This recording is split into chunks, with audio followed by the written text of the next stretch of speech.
El movimiento Acción Migrante nace en el año 2014, a principios de 2014, luego de que varios dirigentes y activistas por los derechos humanos de las comunidades migrantes nos encontráramos en un espacio que arma la mesa temática del Senado. El Senado abre un espacio para la sociedad civil y se arman diferentes grupos de conversación, y uno de esos grupos era el de migrantes, ¿no? Entonces, en ese espacio nosotros empezamos a conversar con las distintas activistas de las comunidades y delegados sobre cuál era la problemática que cada una tenía. E independientemente de los territorios en los que estábamos o de los énfasis que habíamos puesto en nuestro propio quehacer, el tema era que nos topábamos con un problema que era la ley de Pinochet, la de 1975. Entonces, al estar en el Senado, nos dimos cuenta que teníamos poca capacidad de acción. Entonces decidimos salir de ese espacio y constituir el Movimiento Acción Migrante a principios del año 2014, como te comentaba. Entonces decidimos que el énfasis que teníamos todos, que podíamos tener diferentes posturas políticas, trabajos, territorios, etcétera, iba a ser el trabajo por cambiar la ley de migraciones, una ley que nos había puesto a todos y a todas nosotras en una situación de excepción, ¿no? Un estado de excepción que estábamos viviendo, amenazados, vulnerados en nuestros derechos, etcétera, ¿no? Y empezamos a trabajar desde esa base. Estamos viendo permanentemente gente afrodescendiente de Haití, de República Dominicana, de Colombia, de Ecuador, etcétera, de Colombia, que está viviendo situaciones complejas en su cotidianidad. Entonces vemos que hoy hay un resurgimiento, sobre todo ahora que está el tema de las campañas electorales, de ligar la delincuencia con la migración y de sacar este chauvinismo más conservador y dogmático que puede tener una persona en un país, ¿no? Entonces la campaña se enfoca en llamar a la paz, llamar a la construcción de nuevas formas de interrelacionarnos y sobre todo de denunciar la violencia institucional que se genera ante la ausencia de una ley con enfoque de derechos. No es que nosotros lo establezcamos, lo establece la Declaración Universal de los Derechos Humanos, ¿no? Que son los primeros derechos que surgen, y uno de estos es el de la libre movilidad en su artículo 13. Entonces de ahí vamos viendo cómo se garantiza este derecho, cómo se garantiza este derecho a la libre circulación, cómo somos nosotros portadores de esos derechos independientemente de los territorios en los que nosotros estamos o hemos nacido, ¿no? Finalmente aquí lo que nosotros estamos viendo defendiendo es que la dignidad humana siempre prevalece independientemente de las fronteras. Entonces tú no dejas de ser menos persona porque atraviesas un aeropuerto o porque cruzas una puerta. Conservas esos derechos, ¿no?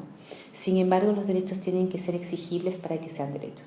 Entonces eso es lo que estamos haciendo nosotros, exigir ese derecho a la libre movilidad humana con todo lo que eso conlleva, es decir, el derecho a la educación, a la salud, a la vivienda, etc. Tomándolo justamente como un derecho universal, ¿no? Es decir, hoy día nos tocó a nosotros, a ustedes ya les tocó ayer. Entonces, en cualquier momento, sobre todo producto de las crisis del mismo modelo neoliberal, producto de las tensiones, de los conflictos internos de los países, productos del calentamiento global, etc., siempre va a haber un movimiento de gente. O sea, estamos hablando que hay 232 millones de personas moviéndose en el mundo. Entonces, si nosotros no tomamos conciencia de que en algún momento me pueda tocar a mí, le puede tocar a mi hijo, a mi nieto, y no lo empezamos a pelear como un derecho humano, vamos a seguir teniendo las grandes trabas y los grandes problemas que tenemos y muertes, como por ejemplo fue lo de las crisis del año pasado, cuando miles de personas murieron al atravesar hacia Europa. Teníamos ¿cuántos fueron? 10.000 personas que murieron, no sé cuántos millones de personas desplazadas. Entonces aquí nosotros velamos porque este derecho a la libre movilidad sea de verdad un derecho universal, porque en cualquier momento nos puede pasar. O sea, nadie está libre de moverse y desplazarse, y no solo por gusto, sino forzado. Chile nos recibe de una manera contradictoria, diría yo, que es producto también de su mismo proceso histórico, ¿no? Entonces, por un lado, hay expresiones de apertura, ¿no? De hacerse cargo de aquellos procesos de racismo o de conductas racializadas que Chile tiene producto de la época de la colonia. Imagínate, estamos cargando esta mochila de hace 500 años y gente que se ha puesto el desafío de hacer este proceso, ¿no? Desde la academia, desde los municipios, desde algunos funcionarios del mismo gobierno, etc. Pero por otro lado, hay otra cara de la moneda, que es la conservadora, la dogmática, la que le queda ese rezago fascista todavía dentro. Y en eso estamos los migrantes y las migrantes, ahí en la mitad, ¿no? Tratando de aportar en este nudo crítico que se arma también para la sociedad chilena, ¿no? Entonces surgen expresiones xenófobas, grupos xenofóbicos que empiezan o sea, nosotros ya nos hemos topado con carteles en contra de la migración, gente que tiene comentarios de, bueno, no queremos a nadie más porque este es nuestro país. Entonces, creemos que es compleja la situación en la que recibe Chile, y sobre todo porque no hay la valentía política de este gobierno, sobre todo, de ponerle un cascabel al gato, como se dice acá, ¿no? De finalmente resolver esta situación. Y no hay valentía política. No hay valentía política porque todavía no salimos de este modelo neoliberal que ya lleva, ¿cuántos años? 30 después de que hemos salido de la dictadura, ¿no? Bueno, yo lo ligaría más bien con la institucionalidad, ¿no? Porque la Dirección de Extranjería y Migraciones tiene un departamento muy pequeño. Entonces, el flujo migratorio es mayor de lo que dan abasto los funcionarios para atenderlos.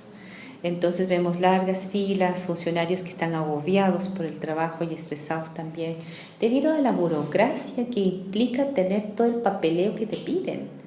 Es decir, cada trámite es súper engorroso y los funcionarios te deben pedir más y más papeles, y si es que a uno no le parece que dijiste la verdad, te piden de nuevo. Entonces hay una serie de requisitos que son demasiado engorrosos, y eso hace daño tanto a los inmigrantes porque no sacan los papeles rápido, como al funcionario que está ahí con una carga de trabajo enorme, ¿no? Bueno, que hay una ignorancia y una mala voluntad enorme, ¿no? Porque por un lado no es cierto, la misma mesa interinstitucional donde está la PDI, la Defensoría Penal Pública, Carabineros, etcétera, las cifras no corresponden, o sea, es un 0,36, y además hay un crecimiento de un 14% de delitos donde las víctimas somos migrantes, no es al revés, ¿no? Y no se puede pretender ligar las bandas de narcotraficantes con migración. O sea, hay bandas de delincuentes en todas partes y no son migrantes. Comenzando en el aeropuerto. Exacto.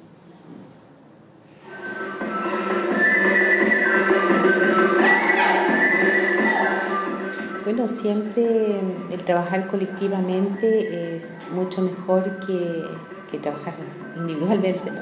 Hay un dicho de los indígenas que dice: si tienes una vara y la rompes, se rompe. Si la quiebras, se rompe. Pero si juntas más varas, no puedes romperlas. Entonces vemos que la articulación, la organización, el estar juntos en procesos es importante para sacar adelante una idea, un proyecto, para defender los derechos, como en este caso el de la migración. Que todo lo que hagamos hoy día contribuye al fortalecimiento de la democracia, al fortalecimiento de la paz, al fortalecimiento de personas, hombres, mujeres, que vemos la necesidad de construir un mundo donde realmente seamos seres humanos, que no podemos seguir viéndonos como meros productos, como parte de un mercado que cada día es más cruel y que nos pone en competencia de consumidores, ni siquiera de ciudadanos, ¿no? Entonces, de sumarse a esta lucha por el derecho de la migración, a la dignidad humana, sobre todo de todas las personas que nos movemos de un lado hacia el otro, porque hoy día, ayer les tocó a ustedes, hoy día a nosotros, seguramente mañana les tocará a otros y a otras. Creo que el fortalecimiento de una identidad cultural distinta, donde la identidad cultural no es algo que es dura, sino que está en permanente creación y movimiento, ¿no? Entonces, el tema es cómo nosotros nos despojamos de ese miedo a lo que somos para ser otros y otras distintas.